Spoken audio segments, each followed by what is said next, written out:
think that was the one I want to hear about. Yeah, well, interesting. I was just asked that in a podcast a few days ago. The Only Road music video actually is a kind of a self-discography of the battle I went through. Actually, custody battle that I went through trying to be in my daughter's lives after I had a divorce from their mom. And then, it all went downhill after the divorce, where she, felt like that if I wasn't rocking with her, I couldn't see my kids. And I abandoned everybody. No, I didn't abandon anybody. I just left you alone. I ain't got time for all that shit.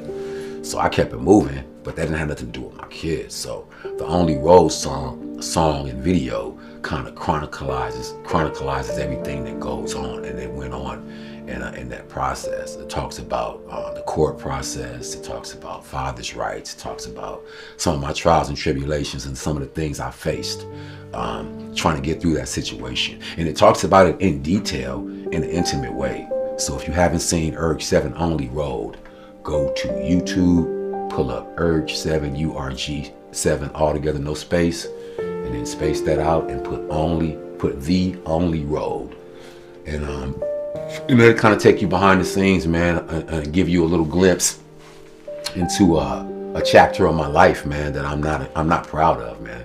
I could have probably made some different decisions to make it come out different, but I don't know, man. I thought at that time I did everything I could do, and that video and song is literally a message in a bottle to my kids thrown into a YouTube sea, hoping that if they ever, want to hear daddy's side, now that they're out of state somewhere in Henderson, Nevada, if they ever want to hear daddy's side, and hear a different side of from what they've been hearing, that's it, and it's right there for them. Nobody can keep that from them. It's just streaming every day, and they can go look at it anytime they want, and they can get my side of the story, because there's two sides to every story.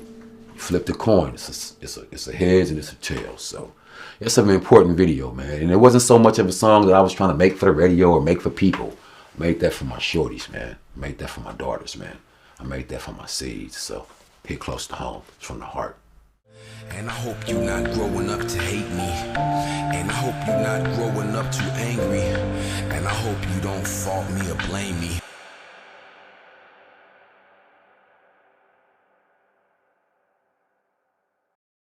Yeah, my name is Propane, Compton hip-hop artist.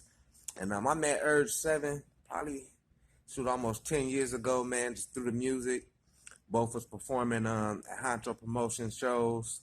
And just such a well-rounded, talented artist, acting, rapping.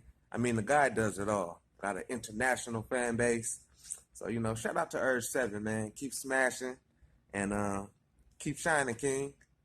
Yes, sir. So let's talk about Urg7. I met Urg, I think it was at his house, maybe about 10 years ago. When I first met him, he actually was showing me he had like 30 mixtapes and like 20 albums. And the interesting thing is, when I met him, he had all the albums and mixtapes actually. Like, I think he had them like kind of highlighted or posted on a board. They're kind of set up where you can see them. And who knows how many albums he has out now. I mean, he stays working, he stays putting out music at a pretty high clip. He does a lot of films and everything. So it was very interesting to meet him. I remember the first time we were sitting down, he was showing me on his phone, he had all these different like advertisements and different things with his face on it, Urg7 promotion, and just really like just a solid dude as far as like, work ethic and, really putting his energy out there as far as making music and creating.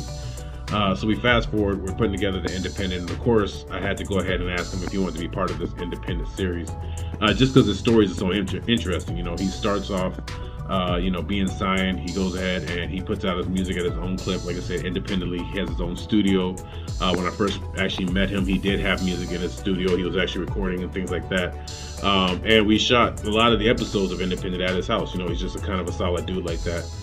Anytime I actually talk to Urg, like I said, we'll conversate about a project or we'll conversate about things that are going on, but he always kind of gives me a light and energy of what I'm doing, which is actually kind of, refreshing sometimes. Maybe sometimes you're putting together certain projects, or maybe you don't see what you're doing, but he always lets me know, hey man, you were out on tour, you did a nationwide tour, you're you put together, you know, the independent, you're always working, you're always grinding, your creativity, you know, and he kind of gives me a new energy that gets me going again. You know, sometimes when maybe I'm not even feeling like I'm actually making a dent on it.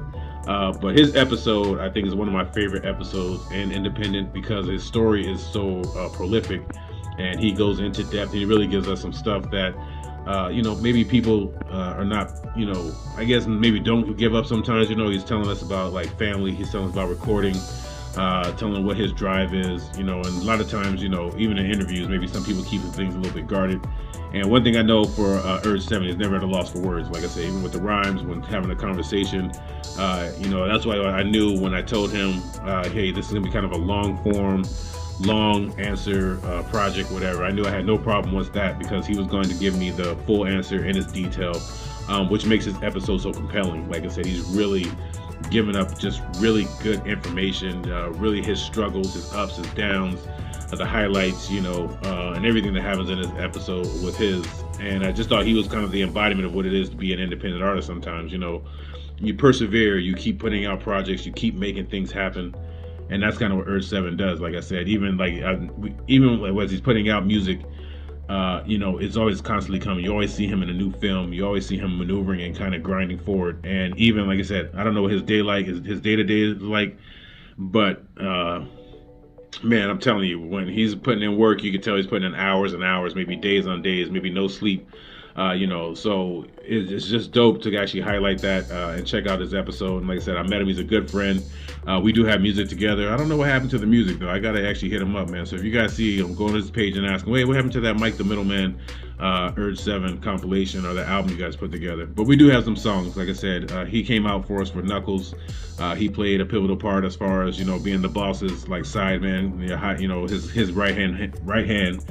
And really gave a lot of dynamic to it, whatever. So a lot of times when I have a project and I'm reaching out, man, I'll hit up Urg first and ask him like, hey, man, we got something such and such going on, or we have this going on. And 9 times out of 10, Urg is probably going to be down for the project. He's going to add a lot of depth to the project, and that's why I think his episode was so interesting and so dynamic in the independent, whatever.